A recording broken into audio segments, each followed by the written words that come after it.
Morning students, कैसे हैं आप? होप आप सब अच्छे होंगे। तो पिछले क्लास में हमने म्यूकोसा के बारे में स्टडी किया था और हमारा एक लास्ट पार्ट बच गया था और वो है फंक्शन ऑफ म्यूकोसा, और मैं वो स्टार्ट करने जा रहा हूँ।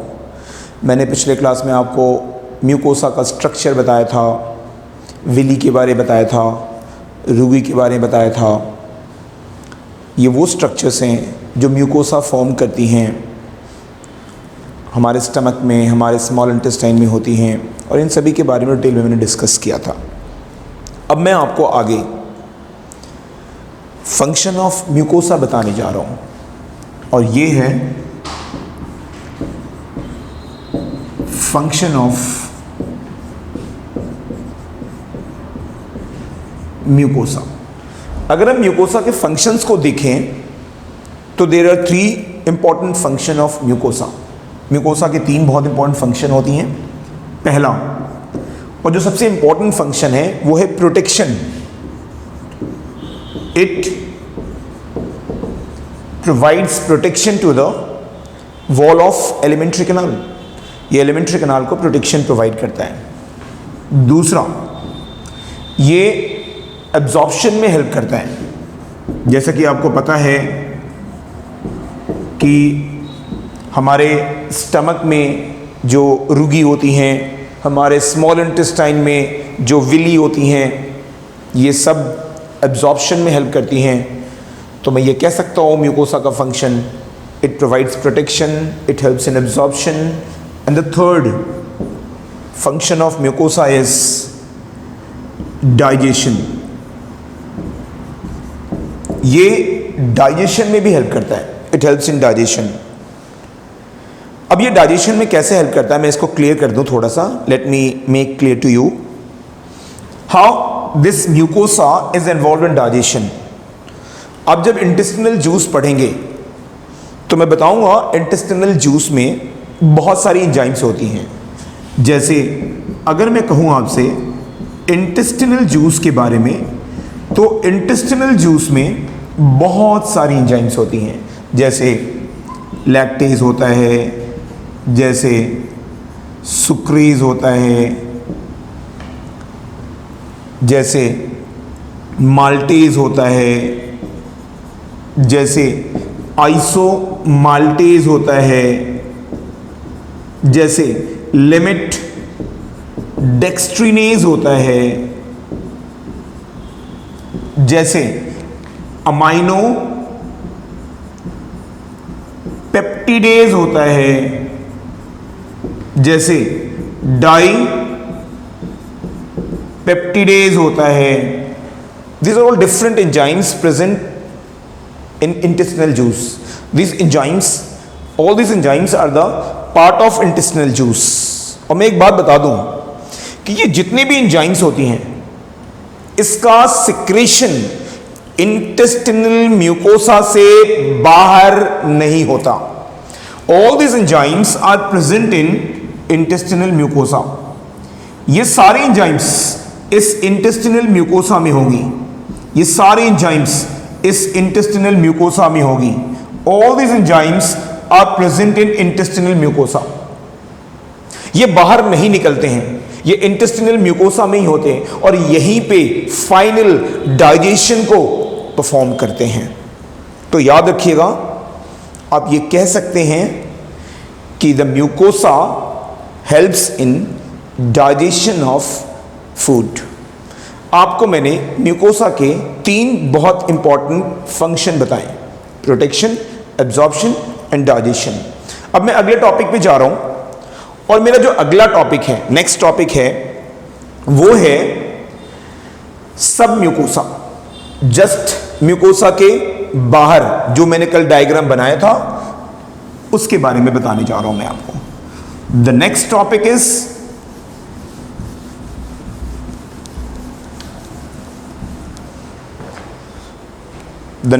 इज सब म्यूकोसा। अब देखिए, अगर मैं इस सब म्यूकोसा के बारे में बताऊं तो पहली बात तो यह है कि सब म्यूकोसा है क्या। It is a fibrous layer of loose connective tissue. ये जो सबम्यूकोसा होता है वो फाइब्रस लेयर होता है और ये लूज कनेक्टिव टिश्यू की बनी होती है।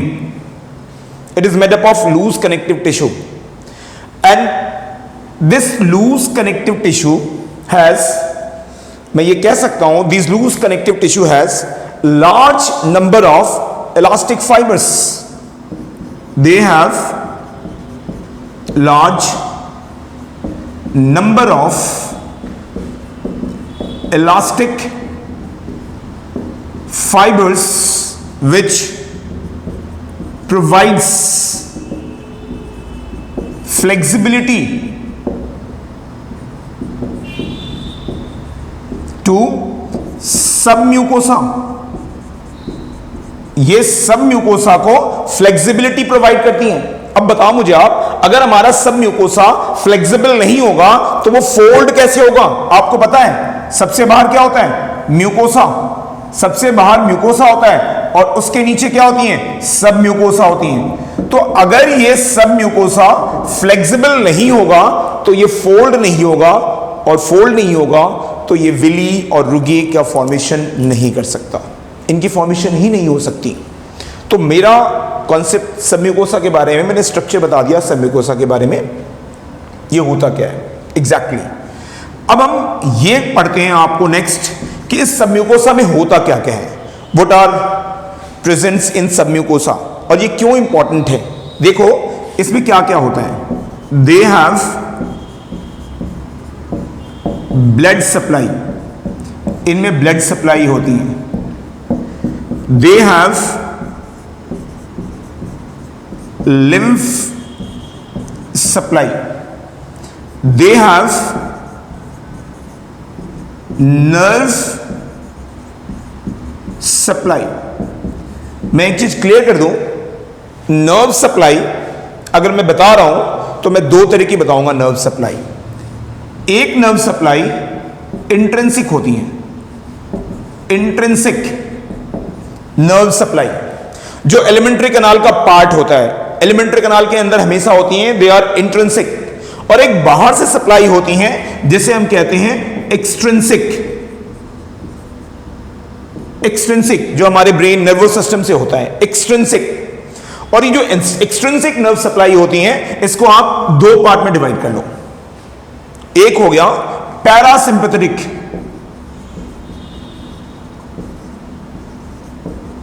और दूसरा हो गया सिंपैथेटिक। पता है पैरासिम्पैथेटिक क्या करता है? ये वो नर्व सप्लाई है जो हमारे एलिमेंट्री कनाल को स्टिमुलेट करता है, सिक्रीशन को प्रमोट करता है। It stimulates the secretion of digestive juice and stimulates motility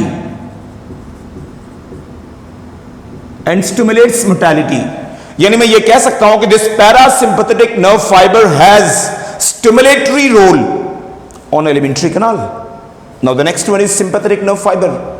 They have inhibitory role on alimentary canal. They inhibit the secretion of digestive juice. They inhibit the motility of alimentary canal. I mean the peristaltic movement. तो आप ये कह सकते हैं कि इसका inhibitory role होता है, inhibitory role on alimentary canal, यानी एलिमेंट्री कनाल में के ऊपर इसका इनहिबिटरी रोल होता है। अब अगर मैं इंट्रिंसिक की बात करूं तो बता दो मैं इंट्रिंसिक मैकेनिज्म क्या होता है। इसमें आती हैं नर्व प्लेक्सस, मैं इसके बारे में आगे डिस्कस करूंगा, है ना। हमारे एलिमेंट्री कनाल में, हमारे सबम्यूकोसा में नर्व प्लेक्सस होती हैं। नर्व प्लेक्सस के बारे में बताऊंगा आपको वहां पे, नेटवर्क ऑफ नर्व फाइबर। पहले बात तो ये प्लेक्सस के बारे में आपको पता होना चाहिए। प्लेक्सस क्या होता है? प्लेक्सस जो होती हैं वो नेटवर्क होती हैं, they are network of nerve fibre, this is known as plexus. तो मैं इंट्रिंसिक मैकेनिज्म के बारे में आपको बताऊंगा आगे फर्दर। फिलहाल नेक्स्ट पॉइंट जो मैं आगे बताने जा रहा हूं, हमारे सब म्यूकोसा में पेयर्स पैचेस होती हैं, PEYE पेयर्स पैचेस। मैं इसके बारे में क्लियर कर दूं पेयर्स पैचेस है क्या। देखो पेयर्स पैचेस होता है aggregation of lymph nodes, they are aggregation of lymph nodes. Now what is this aggregation of lymph nodes? पता है इसे हम क्या कहते हैं? इसे हम कहते हैं secondary lymphoid organ. They are the secondary lymphoid organ. या मैं इस पेयर्स पैचेस का एक नाम और कह सकता हूं, मैं इस पेयर्स पैचेस को मैं कह सकता हूं गाल्ट। मैं लिख दूं यहां पे GALT, गाल्ट। इसे कहते हैं गट एसोसिएटेड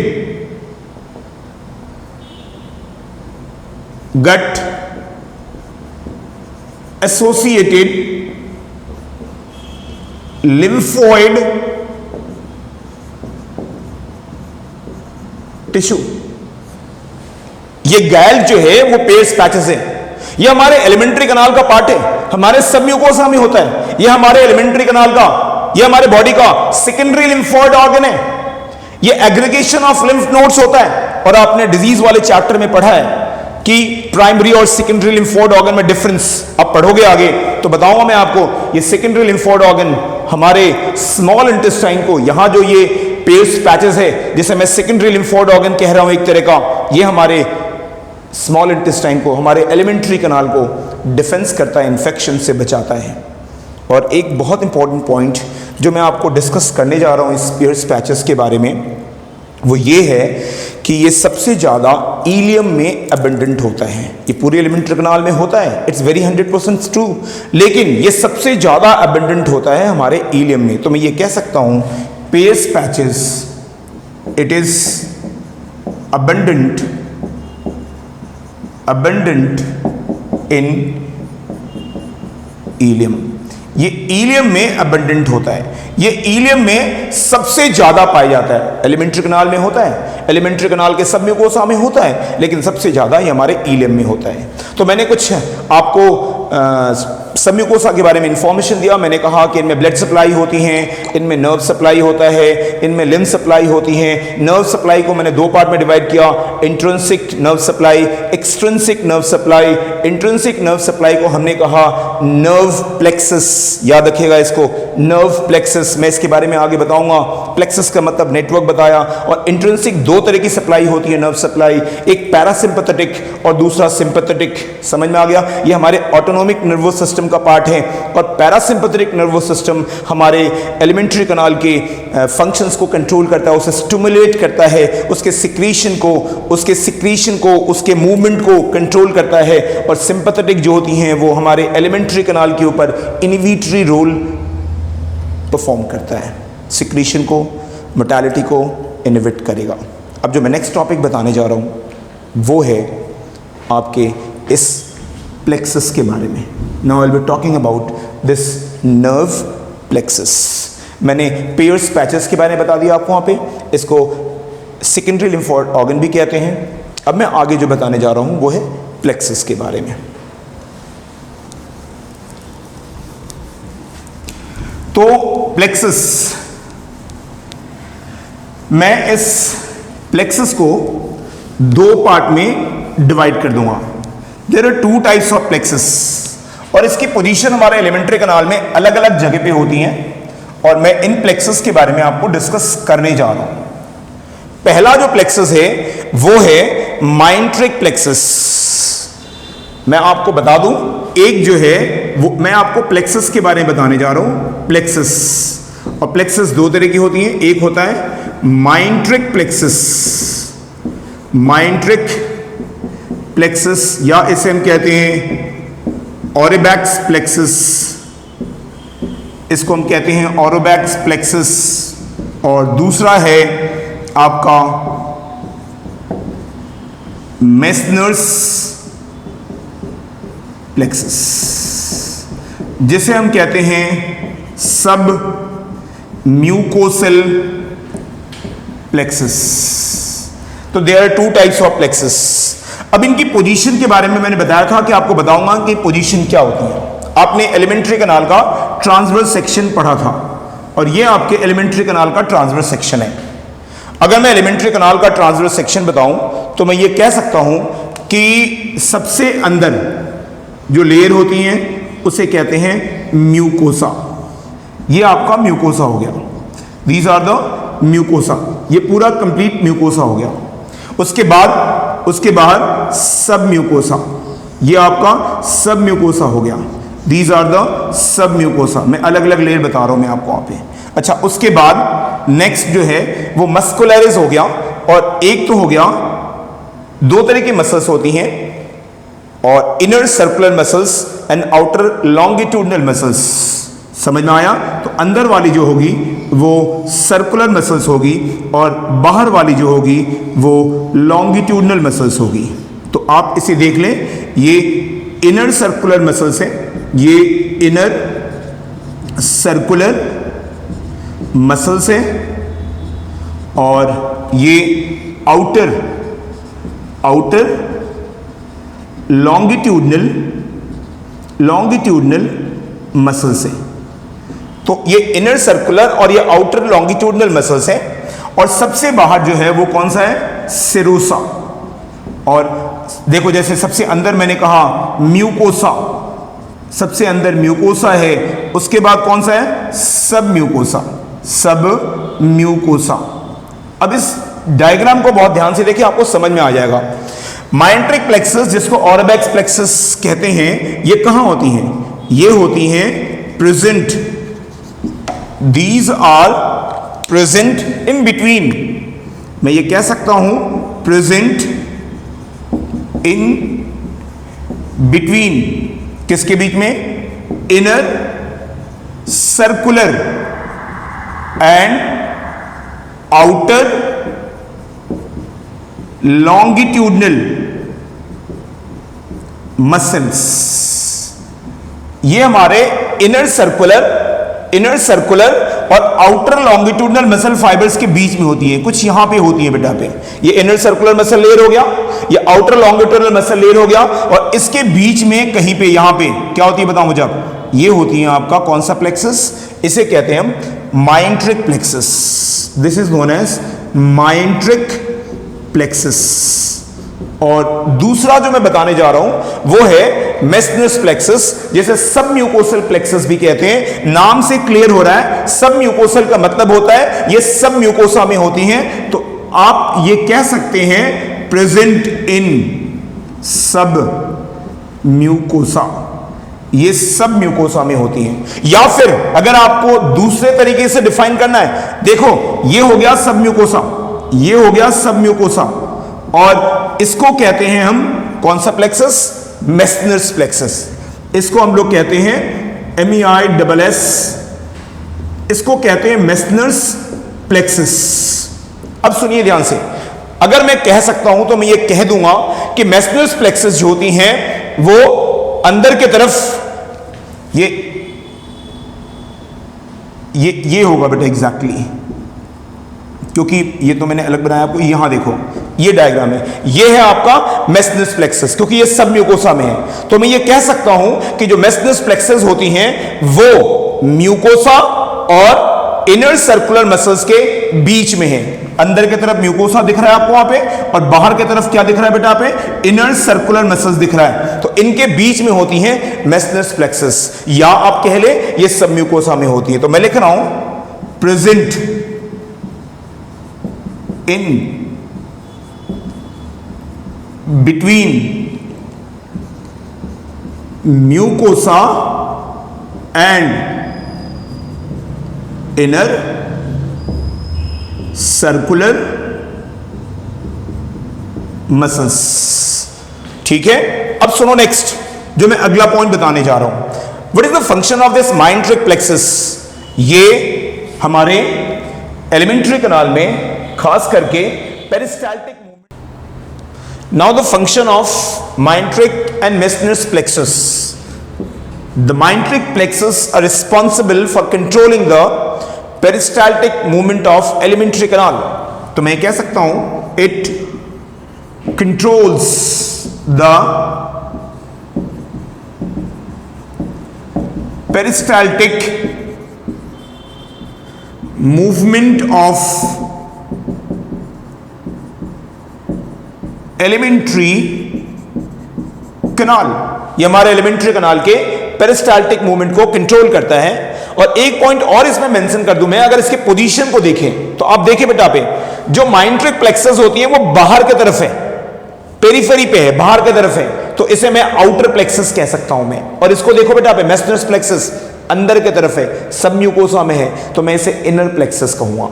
तो पहली बात पोजीशन के हिसाब से देखें तो माइंट्रिक प्लेक्सस को हम लोग कहते हैं आउटर प्लेक्सस, ये बाहर की तरफ है. और अगर मैं मेसनर्स प्लेक्सस की बात करूं तो मैं इसको कह दूं इनर प्लेक्सस, ये अंदर की तरफ है. जैसे डायग्राम में दिख रहा है आपको वहां पे, है ना, ये बाहर की तरफ है बेटा पे. ये इनर सर्कुलर और आउटर लॉन्गिट्यूडनल मसल्स के बीच में है, तो ये बाहर की तरफ है. और यहां देखिए ये सब म्यूकोसा में है, तो सब म्यूकोसा अंदर की तरफ होती हैं. और यहां पे मेसनर्स प्लेक्सस है, इसीलिए इसे इनर प्लेक्सस भी कहते हैं. और ये पॉइंट मैं यहां पे आपको मेंशन कर दूं कि मेसनर्स प्लेक्सस का काम क्या है, तो आप ये कह देंगे it controls the secretion of digestive juice and mucus. ये हमारे एलिमेंट्री कैनाल में डाइजेस्टिव जूस के सिक्रीशन और म्यूकस के सिक्रीशन को कंट्रोल करता है. तो these are the differences between myenteric plexus, जिसको ओरोबैक्स प्लेक्सस भी कहते हैं, और दूसरा मेसनर्स प्लेक्सस, जिसे हम सब म्यूकोसल प्लेक्सस भी कहते हैं. अब जो मैं नेक्स्ट टॉपिक आपको बताने जा रहा हूं वो बहुत इंपॉर्टेंट है और वो सब म्यूकोसा के बारे में ही है. मैं इस डिफरेंस को क्लियर कर दूं और आपको एक पॉइंट क्लियर कर दूं. मैं आपको सब म्यूकोसा के बारे में लास्ट पॉइंट डिस्कस करने जा रहा हूं. देखो बेटा क्या होता है एग्जैक्टली. अगर मैं लिखूं, मैं कहना चाहूं तो मैं ये कह सकता हूं कि द सब म्यूकोसा of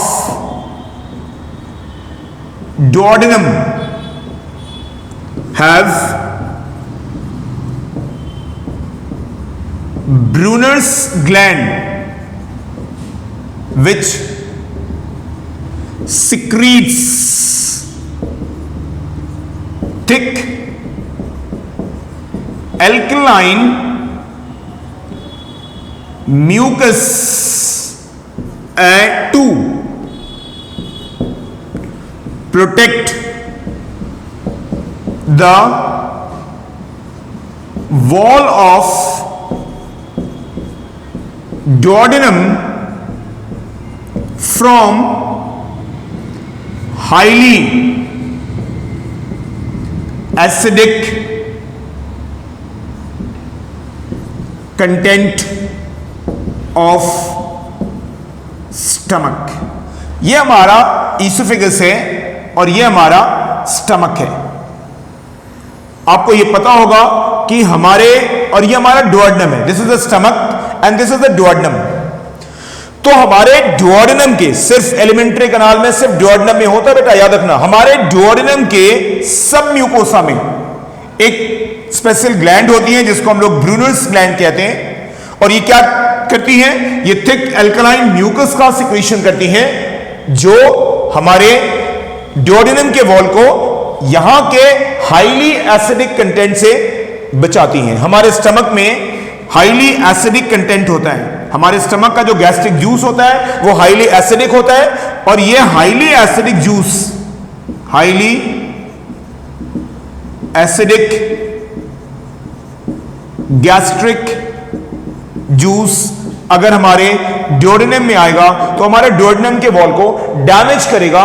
और इसीलिए डुओडेनम की वॉल थिक म्यूकस से कवर्ड होती हैं जो इस डुओडेनम के वॉल को हमारे हाईली एसिडिक जूस से, गैस्ट्रिक जूस से प्रोटेक्शन प्रोवाइड करती हैं.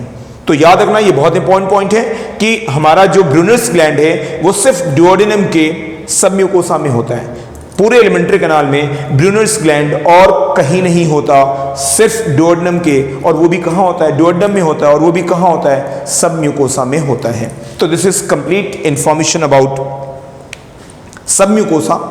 मैंने इसमें क्या क्या बताया, पहला इसमें ब्लड सप्लाई होता है, नर्व सप्लाई होता है, लिम्स सप्लाई होती हैं, इसमें पेयर्स पैचेस होता है, इसमें ब्रूनर्स ग्लैंड होती हैं और वो भी खास करके ड्यूओडेनम में होती हैं। नर्व सप्लाई को दो पार्ट में डिवाइड किया, एक तो एक्सट्रिंसिक, दूसरा इंट्रिंसिक। एक्सट्रिंसिक को दो पार्ट में डिवाइड किया, पैरासिम्पैथेटिक और सिंपैथेटिक, और इंट्रिंसिक को हमने प्लेक्सस कहा, और वो दो तरह की होती हैं। एक होता है माइंट्रिक प्लेक्सस जिसे हम ऑरोबैक्स प्लेक्सस भी कहते हैं, और दूसरा होता है मेसनस प्लेक्सस, और इनके फंक्शंस को डिस्कस किया।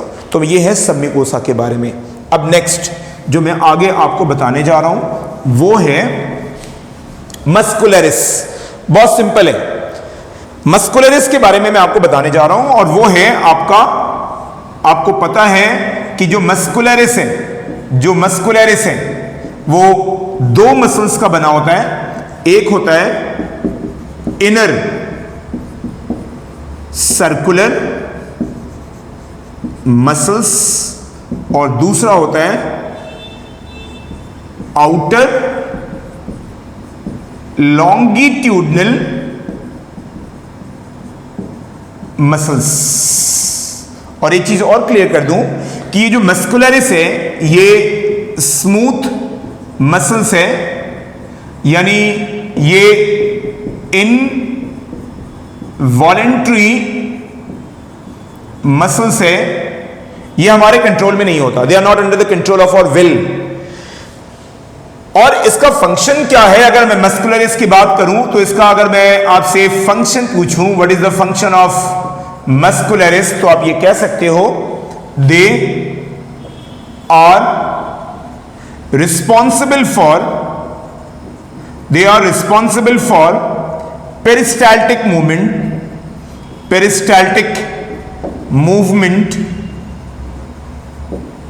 Of alimentary canal. ये हमारे एलिमेंट्री कैनाल के पेरिस्टाल्टिक मूवमेंट के लिए रिस्पॉन्सिबल है।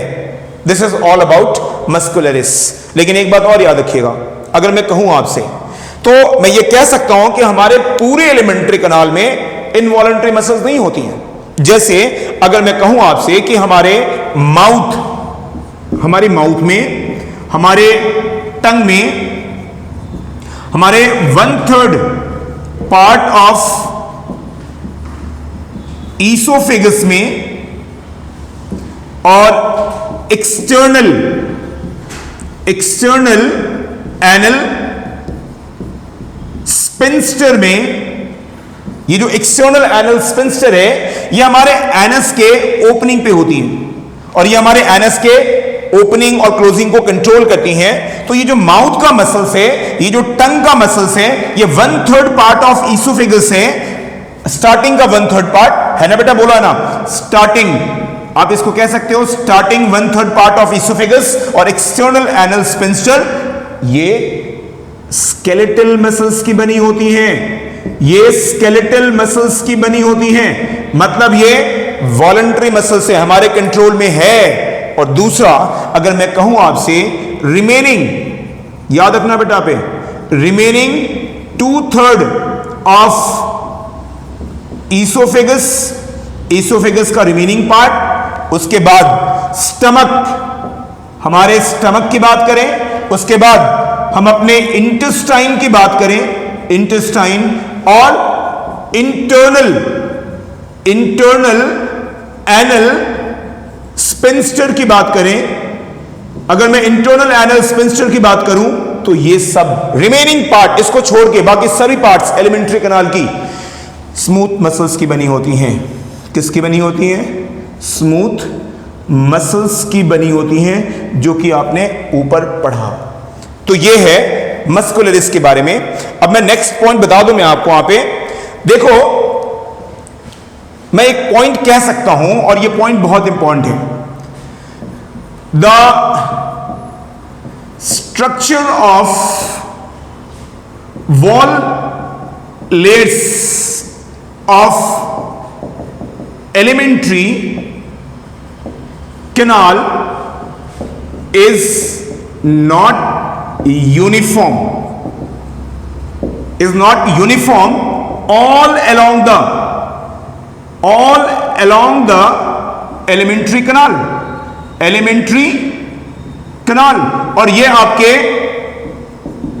एंट्रेंस का क्वेश्चन बन सकता है, याद रखिएगा बेटा। आपके एलिमेंट्री कैनाल में जो ये चारों लेयर्स हैं, पूरे एलिमेंट्री कैनाल में ये यूनिफॉर्म नहीं होता, एक जैसा नहीं होता। अब मैं इसी पॉइंट को जस्टिफाई करने जा रहा हूं, और ये स्टेटमेंट याद रखना, अगर ये पूछा आपसे कि ये स्टेटमेंट सही है या गलत है, तो आप बता देना ये स्टेटमेंट बिल्कुल सही है कि हमारे वॉल लेयर में जितने भी एलिमेंट्री कैनाल का वॉल लेयर होता है उनका स्ट्रक्चर यूनिफॉर्म नहीं होता है। और इस तरह का एक पॉइंट आपके एनसीईआरटी में मेंशन्ड है, मैं वो बताने जा रहा हूं आपको। सुनिएगा ध्यान से, मैं आपको जो बता रहा हूं वो बहुत इंपॉर्टेंट है। अगर आप स्टमक का, ये आपका स्टमक है और ये आपका स्टमक का कार्डियक रीजन है। स्टमक के सबसे पहले स्टार्टिंग की जो ओइसिफेगस स्टमक में खुलती है उस रीजन को हम लोग कहते हैं कार्डियक रीजन। और अगर आप इस कार्डियक रीजन में मसल लेयर्स को देखें तो आप ये कह सकते हैं कि आपके कार्डियक रीजन में मसल्स की 3 लेयर्स होती हैं। वैसे पूरे एलिमेंट्री कैनाल में 2 मसल्स की लेयर होती हैं, लेकिन आपके स्टमक के कार्डियक रीजन में मसल्स की 3 लेयर होती हैं। और इन तीनों का नाम मैं आपको लिखने जा रहा हूं, मैं याद ध्यान से सुनना बेटा। पे सबसे पहले है outer longitudinal muscles, outer longitudinal muscles. दूसरा है मिडिल सर्कुलर मसल्स, और एक और भी हो गया इनर, सबसे अंदर की तरफ ऑब्लिक मसल लेयर। तो ये ध्यान रखिएगा बेटा। पे हमारे कार्डियक रीजन में हमारे मसल्स की 3 लेयर होती हैं। वैसे पूरे एलिमेंट्री कैनाल में हमारे मसल्स की 2 लेयर होती हैं, inner circular and outer longitudinal, but there is exception and it has been given in your NCERT. आपके कार्डियक रीजन में आपके मसल्स की 3 लेयर होती हैं, outer longitudinal, middle circular and inner oblique layer. This oblique layer is the extra layer in the cardiac region of the stomach, and that's why just I told you that the structure of wall layer of alimentary canal is not uniform all along the alimentary canal. Next topic जो मैं आपको बताने जा रहा हूं और वो last topic है, and that is about serosa.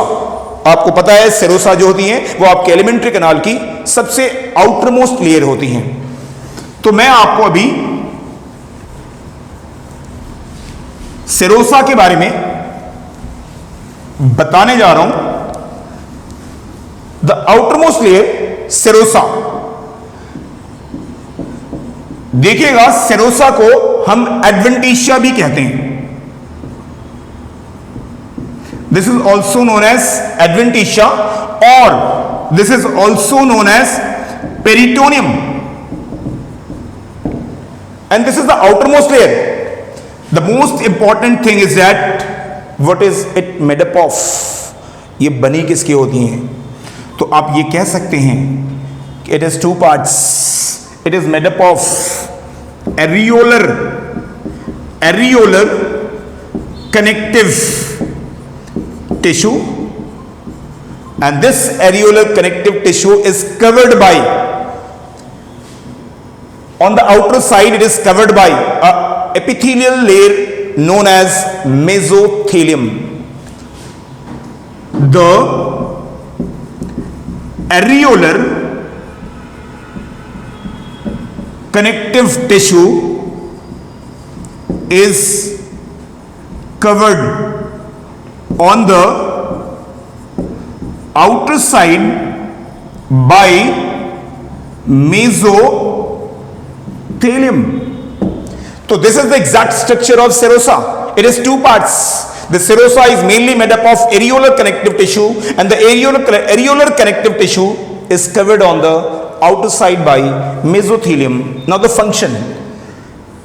What is the function of mesothelium? This secretes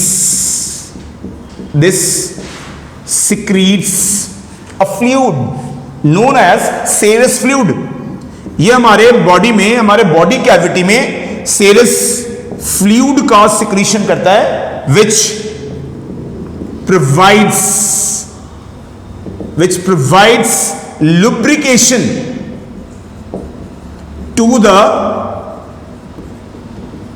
visceral organ. Now let me explain this point. ये मान के चलें कि this is our body, ये हमारा बॉडी है, this is the complete body of a human, और हमारे बॉडी के अंदर एलिमेंट्री कैनाल है. This is the alimentary canal inside this body.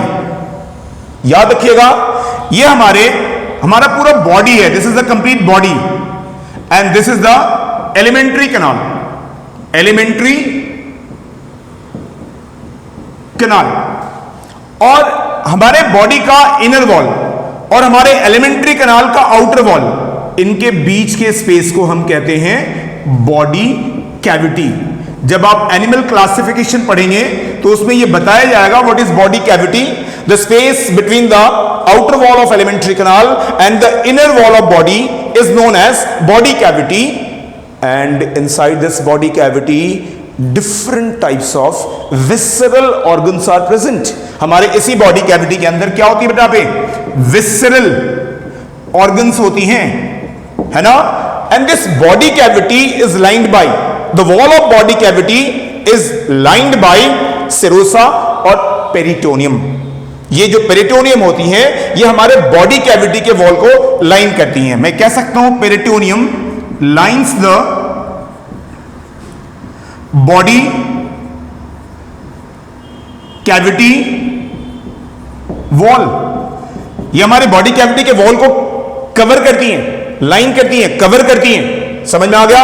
और ये क्या सिक्रीट करती हैं? अभी बताया मैंने आपको, ये सेरस फ्लूइड सिक्रीट करती हैं और ये सेरस फ्लूइड हमारे इसी बॉडी कैविटी के अंदर पाए जाने वाले विसरल ऑर्गन्स को लुब्रिकेशन प्रोवाइड करता है. This is the complete information about peritoneum. लेकिन फिलहाल अब एक चीज और देख लें आप. पेरिटोनियम को आप दो पार्ट में डिवाइड कर सकते हैं. एक तो है पेराइटल पेरिटोनियम, पेराइटल पेरिटोनियम, और दूसरा है visceral peritoneum, visceral peritoneum. For information देखो, पेरिटोनियम को मैंने दो पार्ट में डिवाइड किया, पेराइटल और विसरल. अब डिटेल नॉलेज देते हैं बेटा पे, सुनिए ध्यान से. पेराइटल पेरिटोनियम क्या होता है? The peritoneum which covers the body wall is known as parietal peritoneum. This parietal peritoneum covers the body wall. ये हमारे बॉडी कैविटी के वॉल को कवर करती हैं. और विसरल पेरिटोनियम क्या होता है? सुनिएगा ध्यान से. यही पेराइटल पेरिटोनियम एक्सटेंड करके हमारे विसरल ऑर्गन्स को भी कवर करती हैं और इसी को कहते हैं विसरल पेरिटोनियम. यानी इट कवर्स द विसरल, ये हमारे बॉडी के विसरल ऑर्गन को ढकती हैं. So it's a very simple information. दोबारा एक बार लास्ट पॉइंट देख लें आप. पेराइटल पेरिटोनियम ये हमारे बॉडी कैविटी के वॉल को ढकती हैं और यही पेराइटल पेरिटोनियम एक्सटेंड करके हमारे बॉडी कैविटी में जो विसरल ऑर्गन्स होती हैं उसे कवर करती हैं. उसे कहते हैं विसरल पेरिटोनियम. और जनरली अगर पूछे आपसे पेरिटोनियम किसकी बनी होती हैं तो दो चीज की बनी होती हैं, एरियोलर कनेक्टिव टिश्यू और दूसरा ये जो एरियोलर कनेक्टिव टिश्यू होता है वो कवर्ड होता है मेसोथेलियम से. और ये मेसोथेलियम एक फ्लूइड सिक्रीट करती हैं जिसको हम सेरस फ्लूइड कहते हैं, जो एनसीईआरटी में मेंशन्ड है. और ये हमारे विसरल ऑर्गन्स को लुब्रिकेशन प्रोवाइड करता है. This is the complete information about serosa. Thank you students. Just I completed the transverse section of elementary canal. अगर आपको मेरी वीडियो पसंद आई होगी तो आप लाइक करें, सब्सक्राइब करें, कमेंट करें. कोई भी अगर क्वेश्चंस में